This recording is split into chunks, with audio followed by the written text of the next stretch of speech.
సరే, అద్భుతం జరుగుతుందా?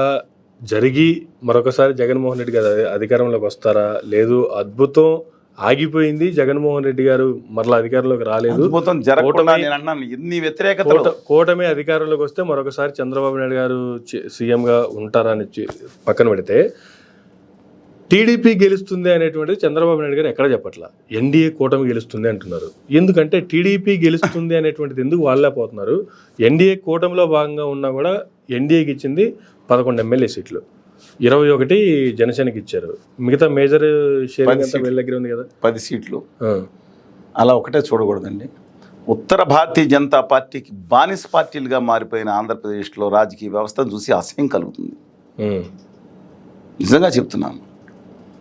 నేను రాష్ట్రం అంతా తిరిగినప్పుడు ఉత్తర భారతీయ జనతా పార్టీకి ఓటు వేయకూడదని మేము ప్రచారం చేశాం. మిగతా నియోజకవర్గాల్లో మీరు వీళ్ళని కూడా ఓడించండి. నేనన్నాను, నీతి నిజాయితీ ఉన్న అభ్యర్థులు ఏ నియోజకవర్గాలు ఏ పార్టీ అయినా పర్వాలేదు నాకు. మీ నియోజకవర్గాల్లో ఓట్లు వేయండి, ఇండిపెండెంట్ పర్వాలేదు. అది నా సిద్ధాంతం. ఇవాళ కాదు, గత 5 ఎన్నికల నుంచి దశాబ్దాలుగా చేస్తాను. నేను మార్చుకోలేదు. ఎవరన్నా వెళ్ళండి. ఈసారి మీడియా మాత్రం 99% ముఖం చాటేసింది అని నా వాదన. నేను చెప్పండి, ఒక్కడున్నా చెప్పుకుంటా. 10 మంది ఉన్నా, 100 మంది ఉన్నా, మీటింగ్ హాల్లో 400 మంది వచ్చారు, 300 మంది, 50 మంది ఉన్నా చెప్పుకుంటే వెళ్ళిపోయాను. అని చోట్ల కురుపాం ట్రైబల్ ఏరియా తిరిగాం. పాలకొండ, కురుపాం, పార్తీపురం, అరకు, పాడేరు ఇవన్నీ తిరుగుకుంటూ వెళ్ళాం. సాలూరు. కానీ అందుకని నేను ఏం తెలుసుకున్నాను అంటే ఒకటి చెప్తున్నాను మీకు. మా ప్రయత్నం మేము చేసాం. కానీ 1978 ఒకటే ఎగ్జంప్షన్. ఇప్పుడు జగన్మోహన్ రెడ్డి గారికి ఏ వర్గాల వ్యతిరేకం ఎందుకు ఓడిపోతాం మీకు పెద్ద లిస్ట్ ఉంది. 15 కారణాలు ఉన్నాయి. గెలవడానికి ఒకటే కారణం. 15 మంది ప్రచారం. ఎవరు? బాలకృష్ణ గారు, రామకృష్ణ గారు, ఎవరు వాళ్ళ తమ్ముడు గారు కూడా, చైతన్య కృష్ణ గారు కూడా చేసినట్టున్నారు. కొన్ని సినిమాలు హీరో చేశారు, తెలుసు కదా. వాళ్ళ అన్నగారు అబ్బాయి, జయకృష్ణ గారు అబ్బాయి. రీసెంట్ గా కొంతమంది వైసీపీ నేతలకి వార్నింగ్ కూడా, ఛాలెంజ్ లాంటిది కూడా చూడలేదండి ఆయన. ఈయనతో పాటు బాలకృష్ణ గారి మిస్సెస్ వసుంధర గారు, బాలకృష్ణ గారి 2 కుమార్తెలు, తన భర్త తరపున బ్రాహ్మణ గారు బాగా ప్రచారం చేశారండి ఎక్కడ మంగళగిరిలో. కానీ వారు వారి కుమార్తె కూడా వారు కూడా మా అక్కడికి వెళ్ళినట్టున్నారు హిందూపురం. బికాస్ ఈ బాలకృష్ణ గారు మిగతా వాళ్ళు బిజీ అవ్వటం వల్ల. అది కాకుండా మరో పక్కన పురంధేశ్వర్ గారు, డాక్టర్ గారు, వాళ్ళ హస్బెండ్ కూడా ఆయన రాజమండ్రిలో మకాం వేసి ఆయన ప్రచారం చేశారు. అది కూడా కాకుండా ఓ పక్కన అదే తెలుగుదేశం ముఖ్య బలం అంతా రెడీగా ఉంది. దీంతోపాటు మోడీ గారు, అమిత్ షా గారు, కేంద్ర మంత్రులు, పురంధేశ్వర్ గారు మీకు చెప్పాను, పవన్ కళ్యాణ్ గారు, నాగబాబు గారు, రామచరణ్ గారు, అల్లు అరవింద్ గారు, తర్వాత వరుణ్ తేజ్ గారు, వీళ్ళందరూ అయితే, తర్వాత జబర్దస్త్ టీము, దాంతోపాటు సీరియల్లో నటించే అనేక మంది, చిన్నవాళ్ళనే తక్కువగా అంచనా వద్దండి, వాళ్ళందరూ కూడా రాష్ట్రంలో అందరూ దాదాపుగా గట్టిగా ఒకవైపు చేశారు. మధ్యలో భువనేశ్వర్ గారిని వదిలేశారు ఎందుకు? భువనేశ్వర్ గారు కూడా తిరుగుతున్నారు. లోకేష్ గారు ఆయన అభ్యర్థి కాబట్టి అభ్యర్థి కాకుండా మన లాస్ట్ మీట్లో కూర్చొని బ్యాక్ ఎండ్ వర్క్ అందరూ ఎక్కడికి పోయారని చేస్తాను. బ్యాక్ ఎండ్ వర్క్ చేసుకున్నారు. 2019లో పోయింది ఏదో, కానీ దమ్ముండి నిలబడ్డాడు. మీరు గెలిపోవటంలో కాదు, గెలిచేదట్టే కనపడుతున్నారు. కానీ ఎక్కడ ఓడిపోయాడు చంద్రబాబు నాయుడు గారు, ఎక్కడ ఓడిపోతే అక్కడి చంద్రగిరి నుంచి సొంత కాన్స్టిట్యున్సీ పక్క వెళ్ళిపోయారు. కళ్యాణ్ బాబు గారు 2 కాన్స్టిట్యున్సీస్ ఉంటే వదిలిపెట్టి ఆయన వెళ్ళిపోయారు. కానీ లోకేష్ గారు ఉన్న కాన్స్టిట్యున్సీలో తన వర్గం అక్కడ తక్కువ అని తెలిసి మిగతా వాళ్ళు ఏం చేసినా అక్కడే నిలబడి రేపు పొద్దున గెలిచేదటే కనపడతాను. మీ అభిప్రాయం నేను నా మిత్రులు చెప్పిన అంచనాల ప్రకారం అది ధైర్యం కదండి. డెఫినెట్గా గెలిపోవటం ఇస్ డిఫరెంట్ ఇష్యూ అనుకోండి. అసలు నిలబడి సరే ఏం జరిగింది, నేను నా అభిప్రాయం ప్రకారం ఒకటి చెప్తున్నా. ఇంతమంది కూర్చుంటే జగన్మోహన్ రెడ్డి ఒక్కడే ఉంటున్నాడు. 1978లో దయచేసి మీ నియోజకవర్గం లాంటి పెద్దవాళ్ళందరూ గమనించండి.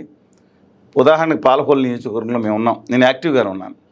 ఆ రోజు సిపిఎం పార్టీ నుంచి అల్లూరి సత్యనారాయణ గారు, ఒక దేశం గర్వించదగ్గ గొప్ప నాయకులు, జాతీయ స్థాయి నాయకులు కావచ్చు, కానీ నీతి నిజాయితీ నిబద్ధతతో ప్రాణాలు పెట్టేసి ఆఖరికి ఆయనకున్న ఇల్లును కూడా పార్టీకి ఇచ్చేసిన గొప్ప మహానుభావుడు ఆయన. చోటి సూర్యరావు గారు మున్సిపల్ చైర్మన్. తర్వాత మిగతా నాయకులు, వీళ్ళ గుర్తులేంటి? ఆవుదడ ఒరిజినల్ కాంగ్రెస్, మిగతా సుత్తిగూడ, మిగతా అందరూ ఉన్నారు. ఎవరికి తెలియకుండా కొత్త గుర్తు ఒకటి వచ్చింది, పార్టీ. ఒక ఆవిడ పార్టీ పెట్టారు. ఆవిడ కేంద్రంలో జనతా పార్టీ అధికారంలో, రాష్ట్రంలో వెంగళరావు గారు ఉన్నారు, రెడ్డి కాంగ్రెస్ అంటే బ్రహ్మాండ రెడ్డి గారు కాంగ్రెస్ తరఫున ఉన్నారు. మా ఊళ్ళో ఎవరికి తెలియదండి, క్యాండిడేట్ కూడా లేదు, మీ టీవీలు కూడా లేవు, మీ యూట్యూబ్లు లేవు, పేపర్లు కూడా ఏదో అక్కడక్కడ వేసేయి. ఎవరో కొత్త ఆవిడ పాత దిగిపోయిన మాజీ ప్రధానమంత్రి గారు ఏదో గుర్తు కూడా హస్తం గుర్తు ఉడుకుమని 170 సీట్లు ఎగ్గారండి. అద్భుతం జరిగింది అప్పుడు. ఓకే, మీకు అర్థమైంది కదా. Yes sir. మా ఊళ్ళో వద్దిని సత్యనారాయణ గారు పక్కన కాన్స్టిట్యున్సీ అని అడిపారు, ఆయన ఎగ్గేశారు. ఒక ఆయన మాజీ మంత్రి గారు కార్ డ్రైవర్ నిలబెట్టారు. ఆయన మళ్ళీ ఉందయా అయిపోయిందంటే అప్పుడు వెంటనే జరిగాయి కదా, 2-3 రోజులు వచ్చేసి మీ దగ్గర ఉంటాను, నాకేం ఎవడొక్కడు కనపడలేదు, నేను మళ్ళీ నా ఉద్యోగం తీసేయండి మాకండి అని చెప్పి ఆయన దగ్గరికి వచ్చాడు. కాదయా నెగ్గితే కాదండి, నన్ను మీరు ఏదో అనుకోమాకండి ప్లీజ్ అండి, నేను ఏదో వేసాను మీరు ఏమంటాను. ఆయన కూడా నెగ్గిశాడు. 175 సీట్లతో నెగ్గితే 60 సీట్లతో జనతా పార్టీ అంటే ఆ రోజు ఎవరు ముదరగ గారు, వెంకయ్యనాయుడు గారు, జయపాల్ రెడ్డి గారు 60 మంది నెగ్గారు. కాంగ్రెస్ రెడ్డి కాంగ్రెస్ 30 మంది నెగ్గారు. రాజశేఖర రెడ్డి గారు కూడా దాంట్లో నెగ్గారు, తెలిసి ఉంటుంది. అందువల్ల ఈ నేపథ్యం మొత్తాన్ని చూసుకుంటే ఆ అద్భుతం అనేది వాళ్ళ అన్ని వ్యతిరేకంగా ఉన్నాయి. ప్రభుత్వ ఉద్యోగులు వ్యతిరేకంగా ఉన్నారా మీరు చెప్పండి. ఎస్ఆర్నో అత్యధికం. మేబీ కాదు, అన్ని తెలిసి మీరే ఇంటర్వ్యూ చేయొద్దాను అనుకోమాకండి. లేదు అంటే మీరు గ్రౌండ్ రిపోర్ట్లకు వెళ్ళారు. మీరు ఇక్కడ కుర్చీలో కూర్చునే మనిషిగా నేను చూడలేదు. నేను 2-3 సార్లు చూశాను. మీరు గ్రౌండ్ రిపోర్ట్లకి వెళ్ళి తీసుకున్నారు. అంత మీరు సుపరుస్తులా ఉండొద్దు. మీరు చెప్పిన అభిప్రాయాలు కొన్నా బయట చెప్పండి.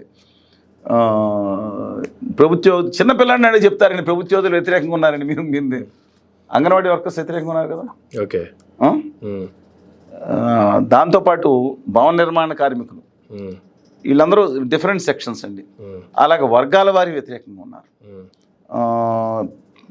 పంచాయతీ సర్పంచులు, జెడ్పీటీసీలు యాక్చువల్గా వీళ్ళు వాళ్ళకి అధికారులకు వాళ్ళకి ఇవ్వాలి, కానీ ఒక క్యాస్ట్ వైజ్ సర్టిఫికేట్ రావాలంటే వీళ్ళందరూ వెళ్ళి ఒక సర్పంచ్ దగ్గరికి వెళ్తే వస్తుంది, నేను ఎంఆర్ఓతో మాట్లాడుతున్నాను, ఎంఆర్ఓ ఎమ్మెల్యే గారితో చెప్పించండి అంటాం. ఈ గొడవలన్నీ ఇప్పుడు ఏమైంది, వీళ్ళని అడగక్కర్లేకుండా వాలంటీర్ తీసుకొచ్చి గ్రామ సచివాలయం 5 నిమిషాలు 2 రోజులు ఇంటికి తీసుకొచ్చేస్తున్నారు. 100 సర్వీసులు ఇస్తున్నారు. నిజంగా పాజిటివ్ పాయింట్ అండి అది. లెటర్స్ మన రాజకీయాలు పక్కన పెట్టండి కొంచెం. ఓకే. కానీ వీళ్ళందరికీ వ్యతిరేకమైన పాయింట్ ఏంది, ఇవాళ ఎంపీటీసీలు జెడ్పీటీసీలు అందరూ కనపడకుండా భయంకరంగా వ్యతిరేక చేశారు. 70% మంది ఆ పార్టీలో ఉన్న వాళ్ళు కూడా. దీంతోపాటు నేను ఇంతకుముందే చెప్పాను, మీరు కావాలని చీట్ తీసుకోండి. జగన్మోహన్ రెడ్డి గారు లేదా వైఎస్ఆర్ కాంగ్రెస్ వాళ్ళు ఎల్వి సుబ్రహ్మణ్యం గారిని పెట్టి కేంద్ర ప్రభుత్వం ఆడించి అసలు పవరే లేదు ముఖ్యమంత్రికి అనుకున్నప్పుడు ఇదే పరిస్థితి కనుక రేపొద్దున డీజీపీని మార్చారు, మిగతా వాళ్ళని మార్చారు, 3 ఎస్పీలు మార్చారు. ఈ పరిస్థితి కేంద్రం తన చేతిలో తీసుకుందాం అనుకుంటుంది. ఎన్నికల కమిషన్ తప్పుగా కనపడుతుంది. ఇదే పరిస్థితి రేపొద్దున మీకు వస్తుందంటే ఇది వద్దని ఖచ్చితంగా బ్లాక్ అండ్ వైట్ రాసి చూడండి సోషల్ మీడియాలో. వాళ్ళు జగన్మోహన్ రెడ్డి గారికి వచ్చినప్పుడు ఇక బీజేపీ తను ఎవరికి నెగ్గుతుందో, ఎవరు సీట్లు కాళ్ళు వెళ్ళిపోతారు. విచక్షణ, దయా, జాలి, 24 గంటల తంతం ఉన్నాడని చంద్రబాబుతో గారి మీద ఉండదు, జగన్ గారి మీద ఉండదు. బానిసలు చేసి ఆడిస్తుందండి ఆ పార్టీ ఏ రోజు కానీ చెప్తున్నాను. వాళ్ళు ఏం జరిగింది, అధికారులు వరుసగా దుర్వినియోగం జరగలేదన్న దుర్వినియోగం జరిగింది. అటు ఇలాంటి కారణాలు వరుసగా చెప్పుకుండా పోతే ల్యాండ్ టైటిలింగ్ యాక్ట్ లేకపోతే మిగతా 1,00,000 రేట్లు, అన్నిటికన్నా ముఖ్యంగా రేట్లు పెరిగినాయి. చాలామందిని అడుగుతున్న సందర్భంలో ఏం చేస్తామో, మేము కరెంట్ రేట్లు ఇన్నిసార్లు పెంచేశారు, గ్యాస్ బండ్ రేట్లు పెంచేశాడు. గ్యాస్ బండ్ ఎవరు పెంచారు, కేంద్రం. కానీ వాళ్ళ మోడీ అంటే ఎవరికైనా సామాన్యం ఇక్కడ కనపడతా ఉంటుంది. ఆయిల్ ఇది ఏదండి వంట నూనె పెరిగింది, ఇవన్నీ ఏం చేసి తినేదట్లేదా, ఏమి పండుద ఎలాగా అయ్యా అని అనేవాళ్ళు. ఒకళ్ళు మేనిఫెస్టోలో 5 ఏళ్ల తర్వాత ఉంటామో లేదా అంటే, అమ్మ నువ్వు 70 ఏళ్ళే కదమ్మా, మా అక్క ఉంది 74 ఏళ్ళు, 79 ఏళ్ళు వచ్చిన తర్వాత ఇస్తాడంట. ఈ చంద్రబాబు అయితే 5,000 ఇస్తానండి మొదటి నెల. ఇవన్నీ పనిచేసినాయి. ఇన్ని వ్యతిరేకంగా ఉన్నాయి కాబట్టి నేను చెప్తున్నాను, దాదాపుగా ఆ నెగ్గటం అనేది కనపట్టలేదు అని పార్టీ. ఒక అద్భుతం జరిగితే డెఫినెట్గా హీరో అవుతాడు.